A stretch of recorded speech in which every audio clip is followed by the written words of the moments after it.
allez voir, notre village French Fab a pris une allure un petit peu plus ouverte. On profite du soleil, on se balade véritablement tel dans un petit village, mais un village ouvert. Et donc c'est sympa aujourd'hui d'avoir une autre façon de vous présenter nos intervenants d'ordre national, les partenaires, l'UIMM, Renault et aussi Arkema et aussi évidemment tous les containers régionaux qui sont là pour nous parler de leur démarche pour permettre aux jeunes de la région de choisir la filière industrielle lorsqu'il va être temps pour eux de choisir une orientation, une filière qui est pourtant pas spécialement aujourd'hui connue des jeunes, pas spécialement attractive, et pourtant, elle représente toutes les valeurs de notre époque. Elle porte elle aussi en elle-même tout ce qui est transition écologique et énergétique, tout ce qui est transformation numérique, tout ce qui est également mixité homme-femme. On verra que c'est très important, on en parlera beaucoup pendant ce direct. Et puis voilà, on est très heureux de vous montrer que finalement cette filière industrielle ici, donc je m'adresse aux jeunes qui nous regardent aussi sur Internet, on salue d'ailleurs tous nos internautes qui sont extrêmement nombreux à chaque fois, leur faire comprendre que c'est un maillage de métiers qui correspond à leur motivation, à leurs compétences. Ce sont des métiers manuels, des métiers techniques, des métiers universitaires, mais il y a de la place pour tout le monde et dans une infinité de secteurs. Et c'est très important de le dire aujourd'hui et on embauche. Donc qu'est-ce que c'est que la French Fab ?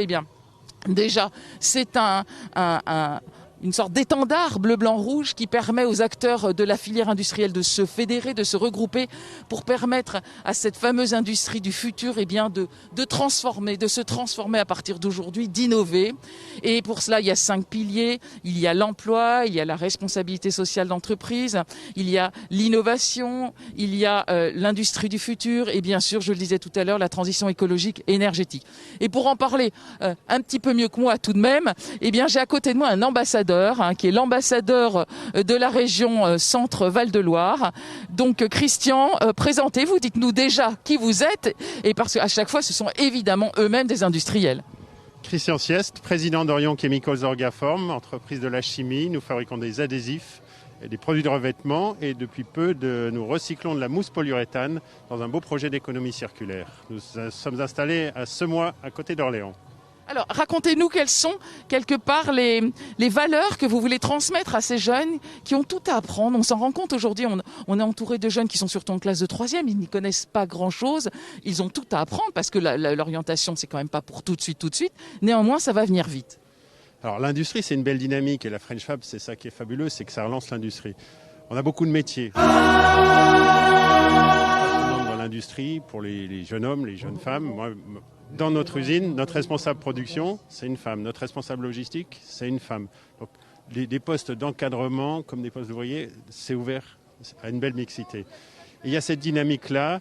Aujourd'hui, on a sur des projets d'économie circulaire, la chimie, évidemment, est partie prenante de ces projets d'économie circulaire, puisque nous créons des matériaux, il est important de les recycler. Et donc nous avons installé à Semois, et c'est qu'un exemple de notre activité, mais une unité de recyclage de la mousse polyuréthane des matelas pour refabriquer la matière première qui sert à fabriquer des nouvelles mousses.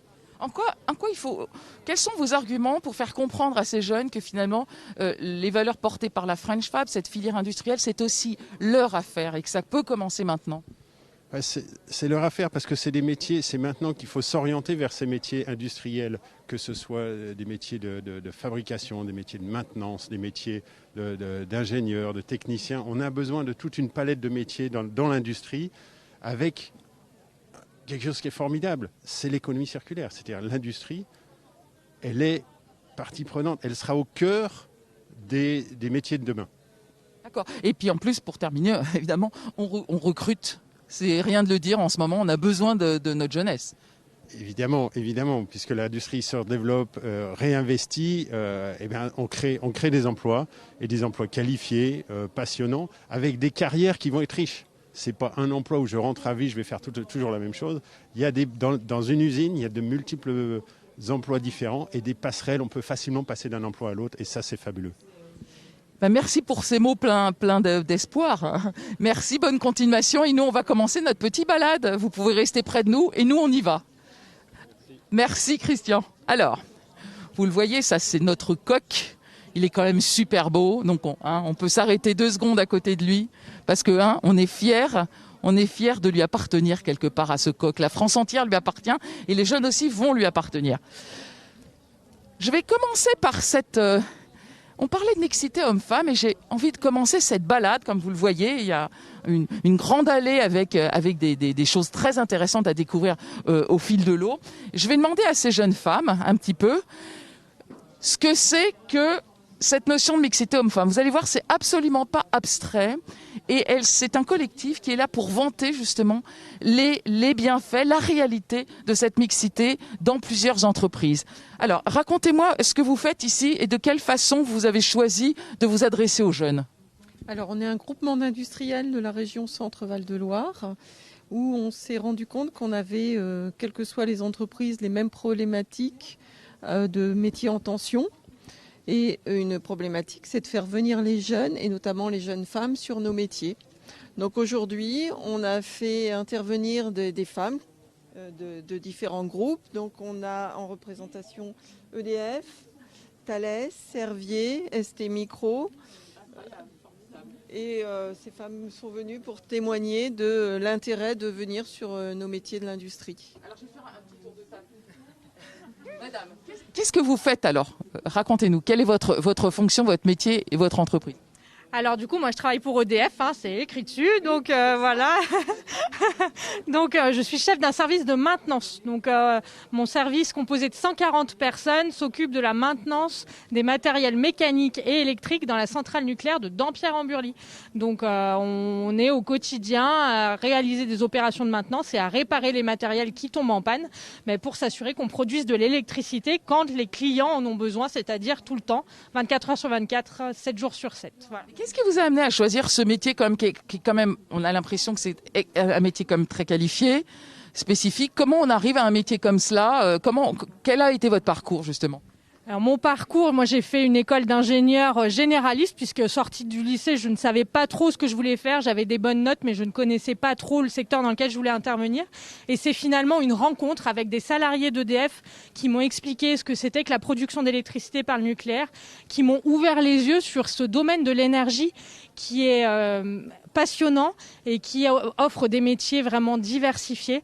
Donc j'ai eu envie de comprendre comment on produit l'électricité en toute sûreté dans le secteur du nucléaire et voilà comment je me suis engagée dès ma fin d'études vers EDF. Et vous y êtes bien, j'ai l'impression. Ça fait plus de 10 ans, donc effectivement, on a des métiers qui sont variés. Enfin, je suis rentrée en tant qu'exploitante et je suis aujourd'hui à la maintenance. Demain, je pense que je pourrais accéder à d'autres fonctions très diverses. Et j'ai commencé en Normandie, je suis aujourd'hui dans le Loiret. Si on a envie de changer, de découvrir d'autres personnes ou au contraire de se spécialiser dans son domaine, on a autant de possibilités au sein de notre entreprise, donc c'est très bien. Oui. Madame en blouse blanche, je préconise un labo. Voilà, hein? Racontez-nous tout. Donc moi je travaille pour les laboratoires Servier Industrie à Orléans, près d'Orléans. Alors moi je suis rentrée il y a 21 ans, donc autant vous dire que de pire en pire. Autant vous dire que je m'y sens bien. Et moi je suis rentrée au sein des laboratoires, dans le groupe en fait, après un bac scientifique et puis des études en pharmacie.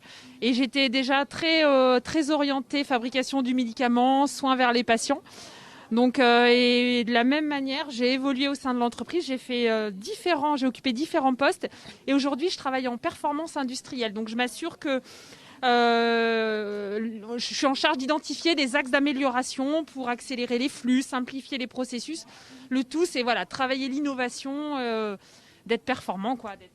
Alors j'entends effectivement, là on parle effectivement de métiers qui sont liés à des carrières plutôt scientifiques, universitaires, supérieures. Quels sont vos arguments? Qu'est-ce que vous pouvez dire sur les métiers aussi qui sont beaucoup plus de la manutention, beaucoup plus des travaux manuels, enfin je veux dire des compétences manuelles techniques. Comment vous arrivez à motiver les jeunes filles aussi? Qui veut parler? Alors motiver les jeunes filles, c'est sans doute le plus compliqué. En tout cas, motiver les jeunes à rejoindre notre entreprise, c'est leur montrer qu'on a besoin de l'ensemble de ces compétences pour nous, pour produire l'électricité. Il n'y a pas de sous-métier, au contraire, c'est la diversité de nos parcours qui fait la performance de l'entreprise.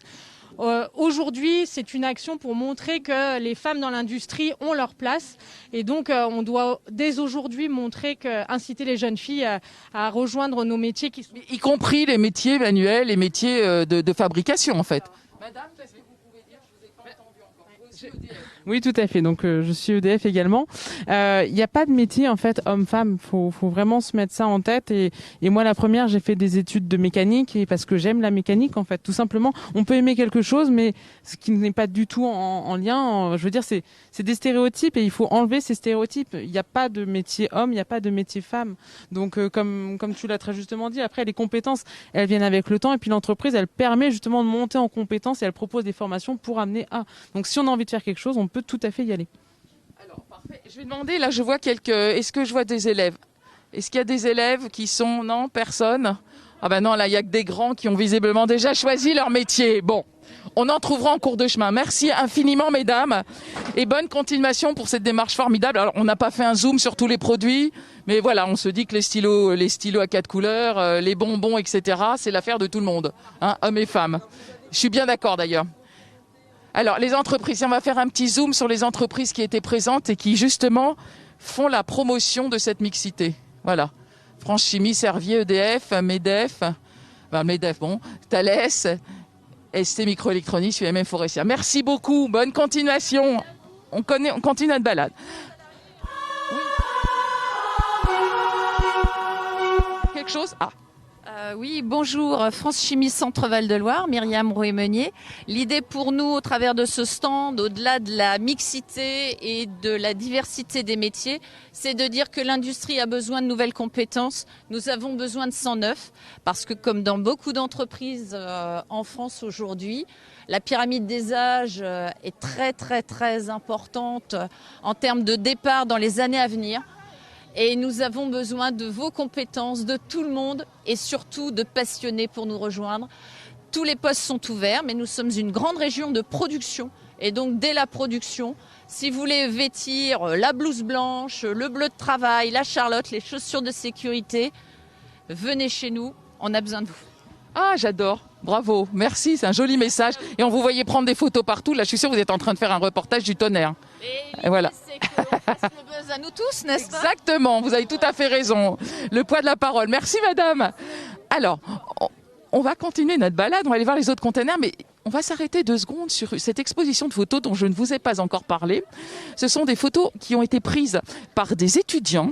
C'est un concours qui dote des photos choisies par la Société d'encouragement pour l'industrie nationale. Ce sont des photos qui font la promotion de l'industrie, mais avec talent, un talent artistique. Donc pendant qu'on visite ce village, eh bien on va s'arrêter régulièrement sur ces photos qui sont formidables et qui nous suivent en fait de région en région. Voilà. Alors, on va s'arrêter un petit peu sur le Pôle emploi. Bonjour mesdames. Alors, décidément, quand on vous dit qu'il y a beaucoup de femmes dans l'industrie, il y en a quasiment partout, à tous les stands. et c'est bien, vous en faites la promotion. Évidemment, vous êtes investis dans les opérations de formation. Quelle est votre présence ici sur le French Fab Tour Village ? Bonjour, notre présence, alors plus précisément, nous on est là, on est une association, on accompagne les jeunes de 16 à 25 ans dans le cadre de... Mission locale, c'est la mission locale, on les connaît, hein, elles sont partout, voilà. Donc là, on est là aujourd'hui pour faire connaître la mission locale, voir s'il y a des jeunes qui auraient besoin de venir nous rencontrer pour, au niveau de la mission locale pour... par rapport à leurs projets professionnels, on est là aussi pour les aider. Donc... Est-ce que vous avez le sentiment qu'il y a une progression dans l'appétence de ces jeunes pour les métiers de l'industrie ? Où est-ce qu'on en est aujourd'hui ? Parce que ce sont effectivement des métiers qui ont été un peu tabous à un certain moment, des formations qu'on n'osait plus proposer à nos jeunes. Est-ce que vous avez l'impression que ça progresse ? Alors là, j'avoue que j'ai peu d'expérience, moi, pour le moment. Mais Alors, l'industrie, c'est vrai que c'est pas simple. Enfin, les jeunes ne sont pas forcément attirés par ce secteur. Pourquoi ? Comment vous l'expliquez ça ? Là, je n'ai pas la réponse. Oui, c'est compliqué. Après, on est là aussi, nous, justement, mission locale, pour leur faire découvrir dans le cadre de stages professionnels, leur permettre de découvrir cette filière-là. Et on est là aussi, nous, mission locale, pour justement leur proposer ce type de démarche. Oui, et puis leur faire comprendre que c'est des secteurs merveilleux avec des produits incroyables qui finalement parsèment leur quotidien, en fait. Et ils s'en rendent pas toujours compte. Merci, mesdames. Bonne continuation. Ah, un petit mot à madame. Alors là, c'est Pôle emploi. Un petit mot. Est-ce que Pôle emploi, quelle est la position de Pôle emploi par rapport à la filière industrielle? Est-ce que vous sentez qu'il y a plus d'appétence, plus de correspondance avec les affinités des jeunes? Est-ce que ça progresse? Est-ce que vous avez plus d'opportunités de communiquer sur ces métiers? Alors, par rapport aux offres d'emploi, c'est vrai qu'avec la crise, on a eu quand même une chute relativement importante du nombre d'offres. Ça remonte un petit peu. Les demandeurs d'emploi ne connaissent pas forcément les métiers. Et nous, notre rôle à Pôle emploi, c'est de leur faire connaître. Donc, en fait, on organise dans chaque agence 4 événements par mois, qui sont dédiés au secteur dit en tension, donc l'industrie comme la santé, etc. Et qu'on doit faire découvrir les métiers en permettant de faire des portes ouvertes dans une entreprise, faire la promotion des formations et organiser des sessions de recrutement, on va dire en one-to-one, une entreprise par rapport à quelques-unes de ses offres et des demandeurs d'emploi. Alors là, on les voit en fait là-bas en train de... Alors, qu'est-ce qu'ils sont en train de regarder? Racontez-nous sur votre stand, parce qu'en fait, ce qui est intéressant, on va le voir, il y a souvent des outils qui correspondent au code des jeunes, avec des casques de réalité virtuelle, des choses comme ça. Là, qu'est-ce qu'ils font? Ah, qu'est-ce qu'ils font? Qu'est-ce que tu es en train de faire là? Je soude. Tu fais quoi? Je soude. Ah, tu soudes? Ouais. Ah, c'est bien ça. Ça vous tente comme métier? Non. Et pourquoi pas? C'est trop dur. Pourquoi c'est trop dur? Parce qu'il faut être précis. Moi, je suis pas précis. Là, j'ai pas mes lunettes. Du coup, je suis pas précis. Et si tu avais tes lunettes, tu serais peut-être un peu plus précis. Mais non, mais il faut pas un casque spécial. Si, certainement. Mais là, tu remarqueras que pour l'instant, c'est un stylo. Hein, c'est pas... Donc ça, c'est un exercice de simulation. Racontez-nous cet exercice de simulation qui est fait quand même pour montrer aux jeunes que ça se fait aussi facilement qu'un trait de crayon. Oui, alors ça se fait aussi facilement, pas toujours, parce qu'en fait, le but de la méthode, il est plutôt de travailler sur des personnes qui n'ont pas de diplôme au départ, si on prend cet exemple-là, pas de diplôme en soudure, mais qui sont attirés par le métier. Donc on travaille avec l'entreprise pour mettre en place des formations, mais on se dit, avant d'envoyer les gens en formation, on va vérifier ce qu'on appelle, nous, les habiletés, qu'on pourrait appeler les compétences de base.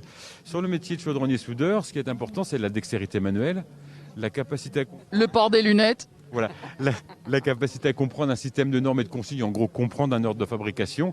La vision spatiale, en gros, quand j'ai un plan, je sais différencier la droite, de la gauche, du fond, etc. Je respecte les bonnes pièces, j'ai mon œil qui me permet de voir quelles sont les bonnes pièces. J'ai un esprit mécanique, j'ai une dextérité manuelle, j'ai une certaine rapidité. Donc tous ces éléments, vont nous permettre de dire à l'entreprise, la personne, elle n'a peut-être pas soudeur, mais elle a les compétences de base. Et ça, ils ne le savent pas toujours, en fait. C'est à vous de les déceler. Et ça se passe comment? Par exemple, là, on a une classe de 3e. Dès cet âge-là, on peut commencer à les emmener faire comme ça des tests. Comment vous organisez la rencontre de ces jeunes avec ce métier de soudure pour voir s'ils ont des habiletés? Nous, pour l'instant, au Pôle emploi, on travaille sur l'offre d'emploi. Donc, dès qu'on a une entreprise qui nous fait part d'une problématique de recrutement, je recrute des personnes et j'arrive pas à trouver parce qu'on n'a pas de profil disponible sur le marché. Nous, on met en œuvre la MRL, c'est-à-dire qu'on explique à l'entreprise qu'on va diffuser l'offre. Toutes les personnes intéressées par l'emploi vont nous répondre. Moi, je suis intéressé. On les invite à une réunion d'information avec l'employeur où on va expliquer le métier parce qu'on a aussi des fausses représentations. Donc, on va leur dire, le métier de soudeur, tu vas faire ci, tu vas faire ça, les conditions de travail, 2-8, 3-8, le salaire, etc. Et ça commence à partir de quel âge? 16 ans? L'âge de l'apprentissage, on commence à faire cette promotion? Ou est-ce qu'on essaye d'acculturer les jeunes dès le collège? Oui, alors de plus en plus, on essaye d'aller sur des âges qui vont de plus en plus tôt. C'est vrai que pour l'instant, nous, on a plutôt une catégorie de demandeurs d'emploi, donc des jeunes qui ont terminé leur étude et qui viennent. Mais je travaille aussi avec des collègues qui se disent, on travaille sur des contrats d'apprentissage en industrie parce que, l'apprendre sur le tas, c'est quand même mieux que... Évidemment, on est tous là pour se dire, vive l'apprentissage. Voilà. Donc effectivement, c'est pour des contrats pro. Je fais énormément de contrats de professionnalisation pour des gens qui sont soit en réorientation, soit qui disent, dit moi j'ai fait des études dans un domaine mais j'avais pas choisi ça au départ. On m'a dit charcutier, mais j'ai pas envie de charcutier, moi j'ai envie de travailler dans une usine. Sans la MRS, effectivement, parfois la personne ne rencontre pas l'employeur. Ça veut dire quoi, MRS? Méthode de recrutement par simulation. D'accord, très bien. À travers cet outil-là, ça nous permet de faire rencontrer l'offre et la demande d'emploi. Donc un employeur qui dit moi je suis prêt à former, à tutorer quelqu'un en interne, mais qui va me montrer déjà son envie de faire le métier et puis sa capacité. Et ça va permettre au demandeur d'emploi qui dit moi je cherche du boulot, je suis attiré par tel métier, je n'ai pas de diplôme, pas d'expérience, mais je vais quand même pouvoir rencontrer l'entreprise et lui expliquer ma motivation. Écoutez, merci. Et je vais demander juste à ces jeunes, et qu'est-ce qui a essayé déjà? Et alors, ça s'est bien passé? Est-ce que ça te tente comme métier pour plus tard? C'est question soudure. Pourquoi pas? Oui. Moi, ça me tente pas forcément parce que je suis pas très fort. Mais alors, tu es fort en quoi? Moi, je suis fort à tout. C'est-à-dire? Ça veut dire que, voilà, je sais faire plein de choses. Bah oui, mais tu sais, c'est important ça. Est-ce que parmi toutes ces choses que tu sais faire, il y en a une que tu aimes beaucoup et dont tu sais pas forcément qu'il peut y avoir un métier qui lui corresponde? Quelle est ta matière? Quel est ce que tu préfères faire dans la vie, à part jouer au foot? Militaire. Voilà, militaire. Alors militaire, il n'y en a pas tellement dans les entreprises. Il y a des militaires. Bon. Mais alors, militaire, tu sais qu'on peut être militaire dans plein de choses. On peut apprendre à être militaire en étant ingénieur. C'est-à-dire on apprend un métier, on apprend des compétences techniques. Et ça peut t'intéresser? Oui, moi, ça m'intéresse, mais... Et le jour où tu seras plus militaire, tu pourras rentrer dans une usine. Voilà, c'est fait. Voilà. Non, moi, les usines, j'aime pas. T'as pas envie? Et toi? Moi, je préférerais monter une propre entreprise. Ah oui, mais c'est bien ça, une entreprise. Pourquoi pas une entreprise industrielle? Parce que tu sais qu'il y a de l'industrie partout. Là, ton t-shirt, ça a été fait industrie textile, ton cartable, tes chaussures, ton téléphone. Moi, je préférerais...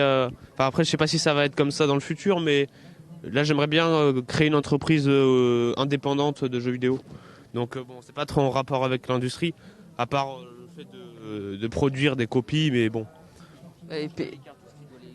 Exactement. Les cartouches, les jeux vidéo, il faut les fabriquer. On est bien d'accord, hein? Toi, t'as compris aussi ça? Oui. Moi, ce qui m'intéresse dans la vie, c'est principalement les jeux vidéo et je préférerais pouvoir en créer moi-même. Donc je me dis autant aussi travailler dans l'industrie parce qu'il faut que je sache comment ils ont été créés, comment ils doivent correspondre aux attentes des clients, par exemple. Et vous savez comment on appelle le monde on appelle ça l'industrie du jeu vidéo. Ça veut dire qu'il y a aussi une dimension industrielle dans le jeu vidéo. Eh bien, écoutez, j'espère que vous réaliserez vos rêves et que vous trouverez un chouette métier en rapport avec vos rêves. C'est tout ce que je peux vous souhaiter. Bonne visite. Merci, monsieur. On s'arrête 2 secondes sur cette photo. Voilà. Celui-ci, c'est une candidate du prix de la photographie industrielle, un autre regard sur l'industrie. Voilà. C'est la découpe d'une virole inox par laser CO2.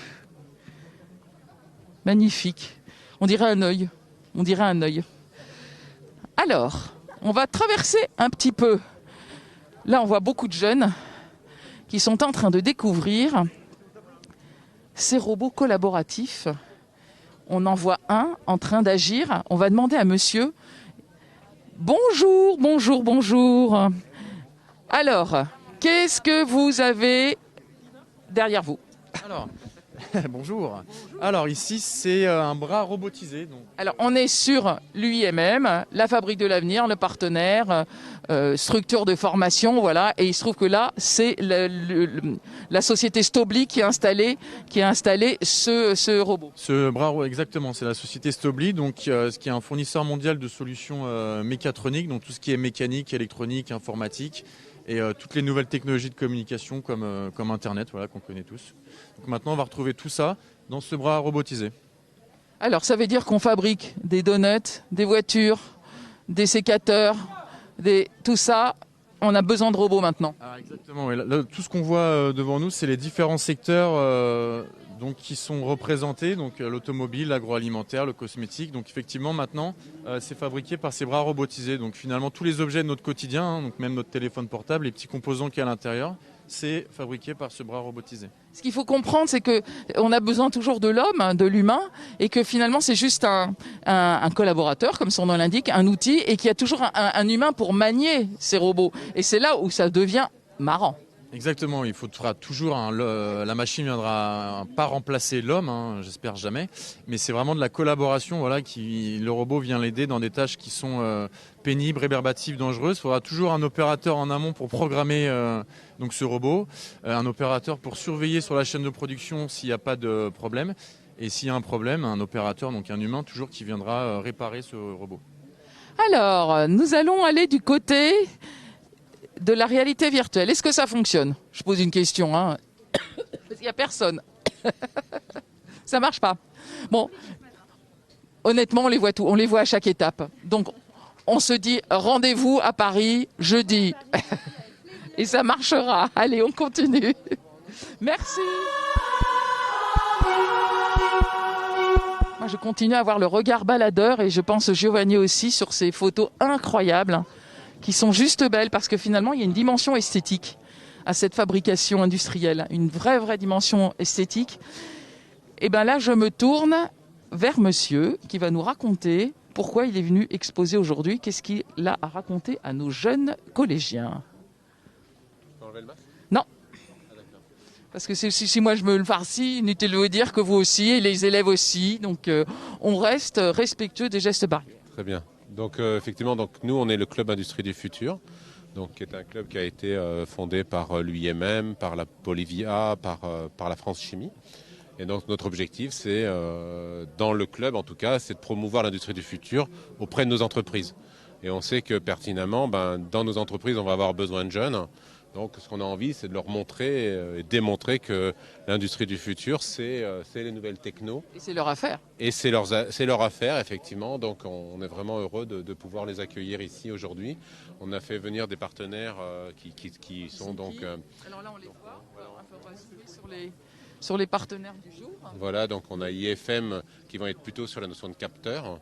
On a HMI MBS qui vont être plutôt sur tout ce qui est Kobo et puis AGV.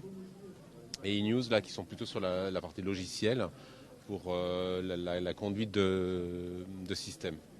Faites voir le logiciel, on fait un petit zoom vite fait. Là je vais demander plutôt à notre partenaire qui va être plus à même de répondre. Merci. Alors monsieur le partenaire, redites-nous votre entreprise et qu'est-ce que vous avez préparé à nos jeunes? Bonjour, donc là c'est la société eNews. Donc nous aujourd'hui ce qu'on représente c'est une plateforme IoT. Donc en fait, on utilise les données, une plateforme IoT, donc l'Internet des objets. Oui, c'est ça. Donc nous, ce qu'on va utiliser, c'est on va capter la donnée des machines et la transformer, l'analyser, mais pour la vulgariser en fait aux opérateurs dans l'usine, pour qu'ils sachent exactement qu'est-ce qu'ils doivent faire quand il y a un problème sur la machine. Donc ici, on est sur une interface où on voit une ligne de process avec des alertes qui peuvent apparaître. Donc par exemple, on a ici une alerte qui nous indique que le convoyeur a un défaut. Alors quel est le métier pour concevoir justement ce type de notice explicative, de process? Alors là, ce qu'on va avoir, c'est une partie sur l'analyse de la donnée. Donc on va avoir des data analysts, donc qui sont des ingénieurs vraiment orientés mathématiques et qui vont comprendre et faire comprendre la donnée, essayer de la faire parler. Et après, on va avoir différents types d'ingénieurs pour faire de la conception de logiciels. eNews étant éditeur de logiciels, évidemment, on a des architectes réseau, on a des ingénieurs data qui vont mettre tout ça en place. Ce qui est intéressant, c'est de se dire que finalement, tous ces ingénieurs réfléchissent chaque jour pour rendre toujours plus facile, plus maniable, plus aisé la compréhension des métiers de fabrication. Exactement. Et en plus de faire ça, nous, notre rôle, c'est aussi d'aller sur de l'éco-efficience. Donc on va travailler aussi bien avec des fabricants de machines qu'avec des usines, là où on va faire en sorte de réduire toute leur consommation d'eau, par exemple. Et vous, alors, vous êtes assez jeune, si je peux me permettre. Ça fait pas très longtemps que vous avez dû choisir votre métier, votre orientation. Quel est votre parcours et qu'est-ce qui vous a décidé à vous orienter vers ce type de métier? Alors moi, de base, j'ai une formation en commerce, commerce international. Ma volonté, c'était vraiment de découvrir le monde et de faire beaucoup de choses. Historiquement, j'étais plutôt dans des métiers après qui étaient orientés dans l'industrie de la finance. L'industrie pure, c'était plus un choix il y a un peu plus d'un an. Pourquoi ? Découvrir des nouveautés et surtout l'industrie aujourd'hui se renouvelle et ce changement-là est très intéressant. On n'est pas dans un métier en fait qui reste sur ses acquis, qui a besoin d'évoluer. Et la donnée permet en fait de faire ce genre de choses-là. Eh ben, merci beaucoup, c'est ce qu'on avait envie d'entendre aussi. C'est que ces jeunes, effectivement, sont porteurs de l'innovation et que ça continue à devenir finalement quelque part de plus en plus maniable, de plus en plus intéressant. Merci beaucoup, bonne continuation. Alors, on va embêter ce monsieur. Ah, j'arrive au bon moment. Je vois ce monsieur en train de parler des fonctions centrales de l'entreprise industrielle tout en distribuant, c'est quoi, des bonbons? Ah non, mais j'en veux un, moi. C'est le privilège du journaliste. Il arrive, hop, il se jette sur les produits qu'on distribue, il se glisse entre les jeunes. Alors, racontez-nous, vous étiez en train de parler de choses très intéressantes. Qu'est-ce que vous êtes en train de raconter à ces jeunes, justement, sur la diversité de vos métiers? Ce que je racontais surtout, c'est qu'on pense... Restez là, il y en a qui doivent rester, je vais leur poser 2-3 questions. Voilà. Donc je leur expliquais que souvent on parle du technique, on voit souvent les gens qui sont dans les usines, etc. Mais par exemple, on est souvent aussi à la recherche dans la partie commerciale, c'est-à-dire des gens qui fabriquent des produits techniques et qui doivent les commercialiser. Vous êtes racontez-nous, de quelle entreprise? Je suis IFM Électronique, donc c'est une société internationale de 7500 personnes. Et en France, on a donc une filiale commerciale qui représente 100 personnes.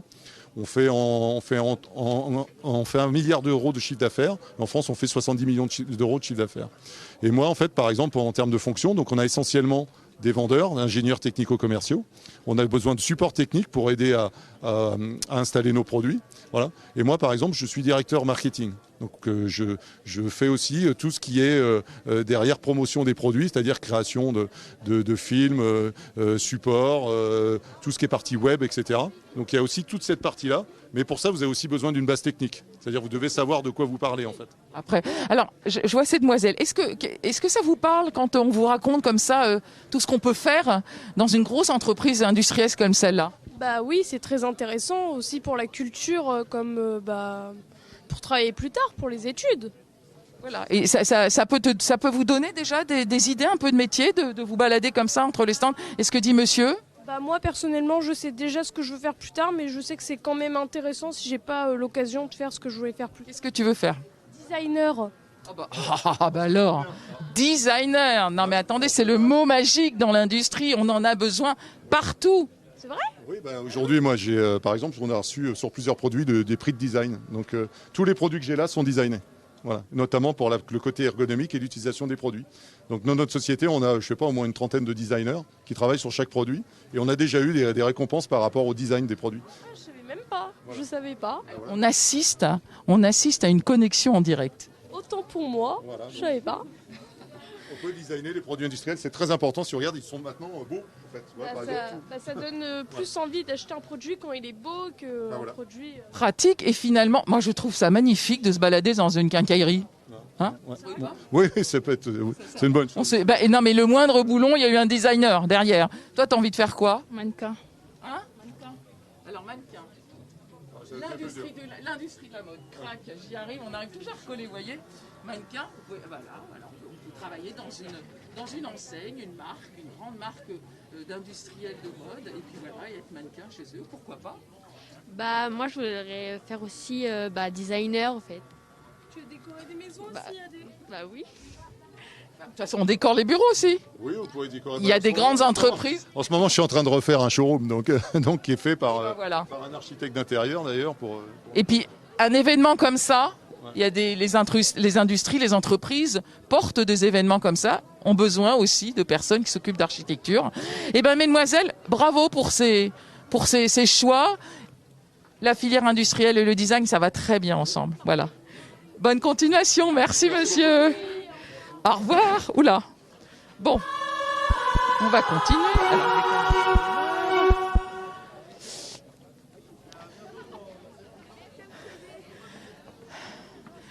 Alors. Ah. Bonjour, monsieur. Nous sommes sur encore l'UIMM. Que faites-vous sur ce stand? Racontez-nous ce que vous racontez à nos jeunes, exactement pareil en fait. Alors, on leur parle des différentes formations que nous proposons. On leur parle aussi de l'industrie, à travers toutes ses spécialités, tous ses métiers, aussi toutes les idées reçues, et elles sont souvent nombreuses. Lesquelles, par exemple ? Que l'industrie, c'est souvent une vision un petit peu ancienne. Donc l'industrie, sont des métiers qui peuvent être ou sales, ou réservés en fait aux garçons, ou réservés des fois à des mauvais élèves. Donc en fait, on leur montre que l'industrie, c'est pas du tout cela. Et qu'au contraire, on a besoin de gens diplômés, et c'est évidemment l'intérêt de notre centre de formation de l'industrie, et puis qu'on a aussi besoin de filles, et que dans les chiffres, en fait, là aussi, il y a une augmentation en fait, de la présence féminine dans nos CFAI, dans les centres. Concrètement, c'est vrai, vous avez des chiffres qui vont dans ce sens-là ? Ah oui. Ça a été souvent très bas. C'est vrai que les formations, on les voyait dans les différents CFAI ou CFA d'une manière générale, une présence masculine très très majoritaire. Et là, on voit maintenant l'arrivée, alors peut-être avec nos métiers où nous informons les jeunes, mais en fait on arrive à une 20% à peu près de mémoire de présence maintenant dans les métiers de l'industrie avec les femmes. Eh ben merci. Je retiens une chose, faut arrêter de parler de mauvais élèves. On va dire que c'est dépassé ça. C'est dépassé. C'est que simplement quand on n'aime pas l'histoire géo et qu'on n'est pas bon en histoire géo, c'est pas très grave, on est bon en autre chose. Je vois une machine, on va lui courir après parce qu'elle me paraît très... Merci monsieur. Elle me paraît très intéressante. Il faut que je demande à ce monsieur ce qu'il est en train de faire avec cette machine qui me passe devant discrètement. Qu'est-ce que c'est ? Alors, c'est un AMR, ce qu'on appelle des automatic mobile robots, qui permettent de déplacer en fait des charges souvent dans les ateliers, mais aussi dans les entrepôts de logistique, les hôpitaux, etc. Donc là, ce que vous avez principalement, c'est le robot en lui-même à nu. Mais vous avez ce qu'on appelle les top modules au-dessus qui permettent de s'interfacer directement avec leur environnement. Ça peut être des convoyeurs, ça peut être des chariots, ni plus ni moins, sur roulettes, sur lesquels on va mettre des charges. Et donc ces robots sont collaboratifs parce qu'aujourd'hui, ils évoluent en autonomie dans les entrepôts avec tout un aspect de sécurité qui fait qu'ils arrêtent automatiquement la présence d'un homme qui est à côté. Alors, et vous le pilotez avec votre tablette. Bon, faites-lui faire un petit tour, tiens, un petit truc. Alors justement, là, j'ai été un petit peu bloqué parce qu'il y a un petit élève qui est arrivé sur on va le resetter et puis il va relancer une petite mission. Allez, on va faire une mission.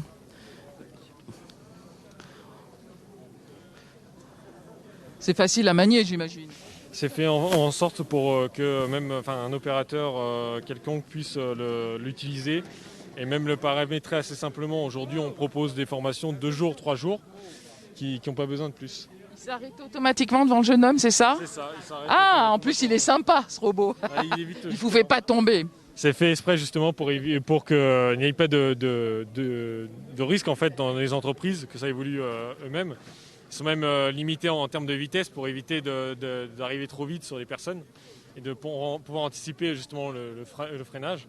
Aujourd'hui, vous mettez, comme le jeune homme il s'est mis devant, ça s'est complètement arrêté. On évite tout risque d'accident en fait, dans les entreprises.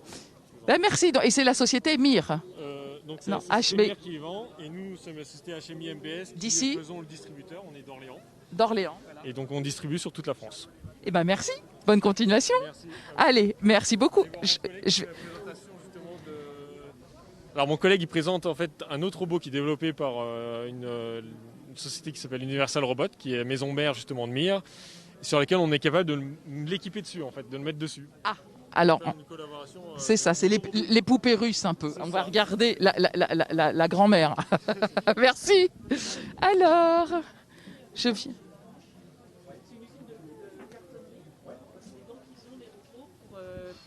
Pour fermer il ferme carrément le... Discrètement. Puis après, il l'empile et puis il y a un certain volume.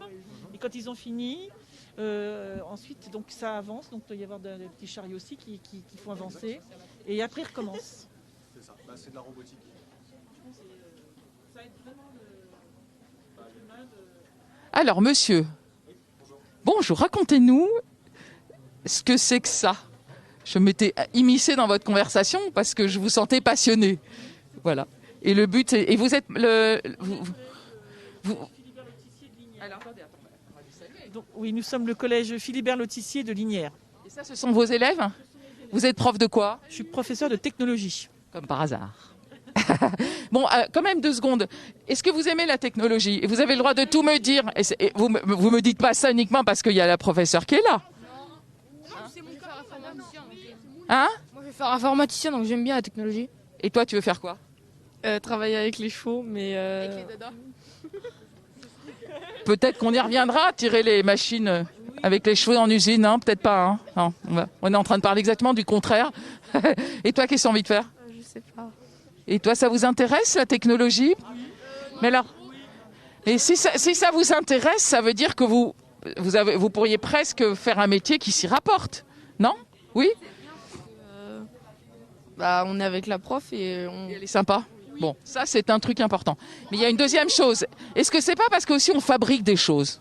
Est-ce que c'est pas agréable de fabriquer un objet? Je vois aussi les... Ouais, c'est agréable. J'aime bien bricoler un peu de temps en temps. Mais on fait pas que rigoler. On fabrique des... Ah, bricoler. Ah bah il est sérieux. Excuse-moi, je te prenais pour quelqu'un qui avait envie de rire. Ça veut dire... il faut pas rire. Bah non. Surtout pas lui. Non, mais tout ça pour dire que ce que tu aimes bien, sache que ça pourrait être ton métier. Ouais, c'est pas ce que j'ai tout de suite envie de faire, mais peut-être, oui. T'as une idée déjà de ce que tu as envie de faire? Ouais, je voudrais travailler en tant qu'historien sur Versailles. C'est notre Louis XIV. C'est votre... Ah, il en faut un par classe. C'est le Louis XIV de la classe. Du collège, on va dire. Du collège. Un historien, il en faut. Bon, bah alors, respect. Je n'ai qu'un mot, respect. Mais heureusement que tes copains n'ont pas tous envie de faire comme toi parce qu'on a besoin. C'est un historien dans tous les sens. Parfois, tu vas à l'école avec la perruque et... Bon, et un petit mot pour terminer. Et les filles, est-ce qu'elles se sentent concernées par les métiers de l'industrie? Oui. Tu réponds à la place des filles? Oui. Oui, non, raconte-moi. J'aime beaucoup ça, mais je sais pas si je pourrais en faire mon métier. Tu sais que c'est les cosmétiques, c'est plein de choses aussi. Hein. Bon, eh ben bonne continuation. Merci beaucoup. Et puis on va juste regarder vite fait, monsieur. Je l'embête. Hein. On va regarder vite fait ce que vous faites là en quelques mots. Oui. Exact. Alors là, nous on commercialise du coup de la robotique collaborative. Donc en fait, c'est des robots qui permettent de travailler sans enceinte de sécurité à côté des opérateurs. Vous nous faites un petit démo? Ouais, exact. Donc, là, il fait quoi? Là, j'ai juste une petite ventouse qui permet de prendre ces pièces-là pour la démonstration, et puis une petite caméra qui vient détecter ici pour se recentrer. Mais en fait, l'idée de cette robotique, c'est que vous pouvez faire n'importe quoi avec, puisqu'il suffit simplement de dire au robot à la main, on va là, et il répète le geste qu'on lui demande. Donc, il y en a beaucoup dans Faites-le. Donc en fait, vous avez l'interface de programmation qui va se passer ici. Donc vous pouvez dire au robot, on descend, on monte, et puis lui, il enregistre ça. Donc après, on peut même le prendre en mode manuel. Donc il suffit de rester appuyé sur le bouton qui est juste ici. Et là, le robot libère tous ses axes, et puis vous le prenez à la main, et puis vous l'emmenez sur des positions, et lui répète ces mouvements-là. Donc dans le milieu industriel, ça va servir à beaucoup d'applications, type chargement, déchargement de machines, palettisation, mise en carton, etc. Après, vous avez des applications qui sont hors milieu industriel. Par exemple, les studios de Canal+, ils en ont pour mettre des caméras, un peu comme les vôtres, sur la tête du robot. Et puis, ils filment les plateaux, les matchs de foot, etc. Il y a une pizzeria, par exemple, qui est 100% automatisée avec des robots sur Paris. Enfin, voilà, il y a plein de choses qui sont hors milieu industriel. Mais l'idée, c'est de se dire, la robotique, en fait, à la création, la robotique, c'est génial. Si j'ai jamais fait de robotique de ma vie, je suis incapable de mettre un robot moi-même dans mon atelier. Donc, on va développer un programme qui soit simple. Donc juste adapté, voilà. Je fais ce que je veux avec. Donc on sort de la robotique traditionnelle, tout simplement. Eh ben merci, bonne continuation. Il a senti que les jeunes étaient quand même assez intéressés, forcément. C'est des nouveaux métiers, hein, c'est des nouveaux métiers. Merci. Alors.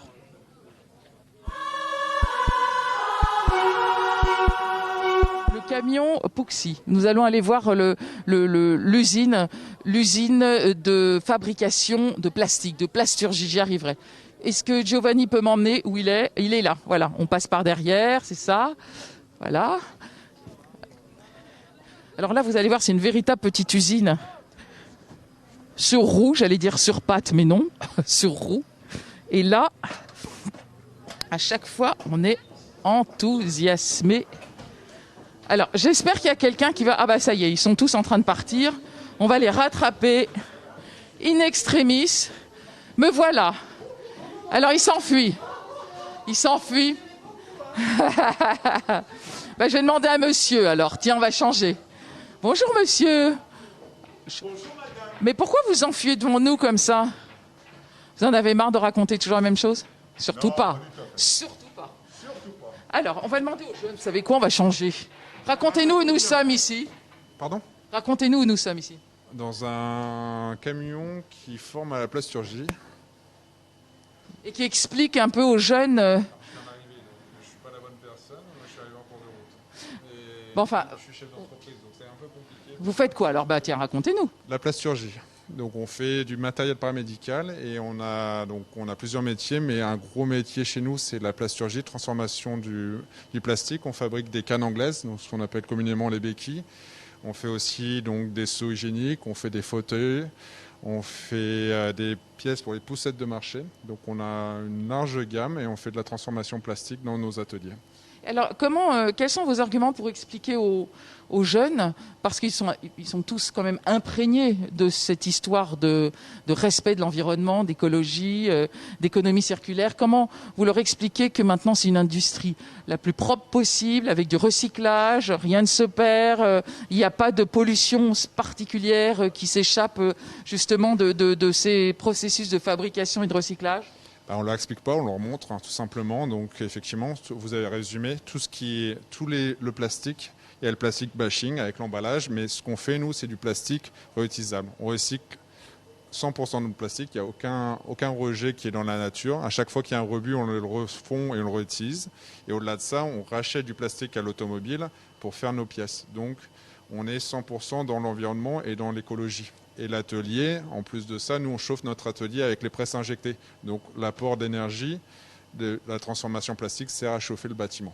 Quelle est la formation d'un jeune qui voudrait faire justement de la manutention, de la fabrication dans le domaine de la plasturgie?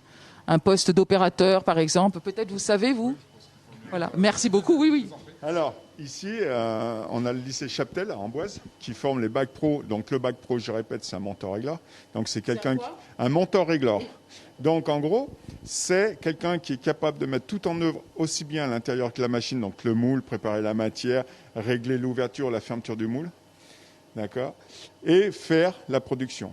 Donc, lui, il va monter le moule, régler la machine. Et après, il va mettre en place un conducteur de ligne qui est là pour surveiller la machine et contrôler les pièces. Et lui, il va s'occuper d'une autre machine. Okay. D'accord? Et le BTS, lui, alors, c'est un manager. Hein. Dans l'atelier, il va être plutôt, on va dire, chef d'îlot. Îlot, c'est quoi? On imagine 2 presses qui travaillent avec des robots et qui assemblent des pièces au milieu. Donc, lui, il va être responsable de cet îlot avec une équipe, chef d'équipe, chef d'atelier. Ou sinon, il a les bureaux d'études qui lui sont ouverts. Conception pièce, conception moule, qualité, métrologie, labo. Parce que ce qu'il faut comprendre, le BTS, première année, ils sont tous en commun. La deuxième année, ils choisissent ou la conception ou la production. Donc voilà. Donc beaucoup de métiers qui s'y a à faire. Voilà. Eh bien écoutez, merci beaucoup. On continue notre petit tour. On reviendra vous voir la prochaine fois. Maintenant, on y vient à chaque fois. Et quand vous aurez des jeunes, vous nous referez une petite démonstration. Hein. Ok, ça marche. Ne pas oublier qu'on fait une synthèse vidéo au bout de 24 heures que vous pouvez consulter sur les réseaux sociaux, sur le site internet du frenchfabtour.fr. Et là, effectivement, vous avez une synthèse, un résumé. Et sur nos étapes précédentes, il y a des replays. Vous pouvez voir comment ça marche. C'est très intéressant. Mais en tout cas, on se dit à la prochaine fois. Merci, messieurs. Bonne continuation dans le plastique. Voilà. Et nous allons continuer notre balade. Par où est-ce qu'on descend? Ici, on descendait par là, on descend par là. Hein. Voilà. Alors, il faut faire attention, parce qu'effectivement, il ne faut pas se casser la figure.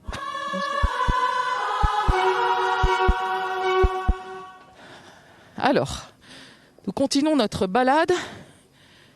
Et maintenant, nous allons nous diriger vers une usine qui a ceci de passionnant, c'est qu'elle emploie des jeunes en apprentissage. Et on a la chance aujourd'hui, sous ce beau soleil, d'avoir installé le village juste à côté, en effet, de cette usine. dans laquelle nous allons faire un petit tour. Et on continue à regarder aussi, évidemment, le coq. On continue à regarder les photos des lauréats de ces prix de photographie passionnants.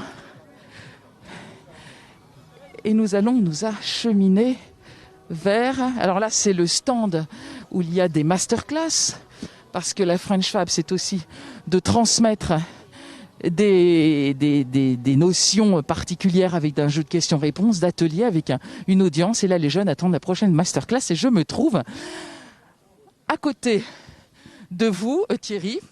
Vous êtes le représentant le directeur régional de BPI France, parce qu'il faut savoir BPI France, partenaire historique de la French Fab. Quelques mots sur le lien entre BPI France et la French Fab, quand même, très important. C'est dans notre ADN, puisque effectivement... Si ça vous oui, embête bien pas. sûr. Puisque l'industrie fait partie des priorités stratégiques de BPI France. Et très tôt, effectivement, on a initié donc ce mouvement d'aller vers les jeunes pour à nouveau parler des métiers d'avenir. Quelle industrie, avec une image, on le sait, qui n'est pas toujours très bonne au niveau des jeunes. Et donc on participe à ça et la French Fab Tour, justement, doit participer à ça. Et nous, BPI France, on a mis en place un certain nombre d'outils, d'accompagnement, de financement auprès des industriels pour justement inverser cette tendance que l'on constate d'ailleurs depuis 2 ou 3 ans avec à nouveau de la création d'entreprises industrielles. Donc ça, c'est plutôt une bonne chose. Après, effectivement, ce déclin industriel depuis, en gros, 2008, depuis la crise de Lehman. Et donc là, il y a un vrai retournement et nous, on y participe. Et d'ailleurs, nos interventions sont beaucoup plus fortes dans l'industrie que le poids de l'industrie dans le PIB. Donc D'accord. BPI France a vraiment de nombreux outils pour accompagner. Alors là, on s'adresse à un public de jeunes, effectivement adolescents ou jeunes diplômés. On a vu qu'il y avait des métiers, un panel de métiers énorme. Mais ce qui est important, c'est de se dire à ces jeunes qu'il y a aussi la perspective de monter leur entreprise d'industrie. Ça commence même tout petit, une entreprise industrielle. On passe assez rapidement le cap finalement de la start-up pour devenir une PME. Et là, on peut commencer à avoir le statut d'entreprise industrielle.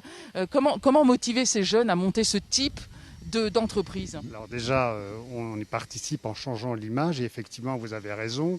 Ce qui manque en France, c'est comment passer de la start-up, où effectivement on a beaucoup de jeunes, on est une start-up nation, si je reprends l'expression du président de la République, mais ça c'est une réalité. Mais ensuite il y a l'étape d'après, comment passer en mode industriel. Et ça c'est un vrai sujet sur lequel nous en tout cas on travaille énormément. On a lancé le mouvement Tech in Fab, donc il veut vraiment tout dire, faire le lien entre l'innovation, la technologie et le passage à l'industrie. Alors, vous savez, on va s'acheminer vers une usine. On a la chance de se trouver ici. Vous pouvez nous dire ce que c'est que cette entreprise? Alors, vous savez quoi? Je vais demander. C'est vous qui pouvez me le dire. Voilà. Merci beaucoup. Voilà. On pourrait parler des heures. Donc, excusez-moi. Hop. Dire aux jeunes, puisque là, on est effectivement pour parler aux jeunes, les métiers de l'industrie aujourd'hui, il y a beaucoup d'opportunités, il y a vraiment beaucoup d'avenir. Donc n'hésitez pas à vous orienter vers ces filières-là. Voilà, c'est le message que je voudrais dire en dernier. Oui, et puis tout le monde vous soutiendra, et notamment la Banque publique d'investissement. Tout le monde est là pour vous donner des sous, le nerf de la guerre. Alors monsieur, où sommes-nous ici? Nous sommes au démarrage, dans la porte d'entrée de l'atelier. Donc en fait, sur notre site du pôle formation, nous avons... De quelle entreprise? Du pôle formation. Pôle formation, l'UMM, c'est ça? Voilà, donc ici vous avez l'entrée de l'atelier, donc notamment avec la partie chaudronnerie soudure et puis une partie aussi usinage. D'accord, donc on n'a pas du tout un partenariat avec une entreprise. Là, c'est vraiment de la formation pure. C'est exactement de la formation pure, voilà. Alors, vous savez quoi? On va regarder, pour terminer et clore ce beau direct. Oh là là, ça fait du bruit, mais c'est normal. On va regarder ce qui se passe.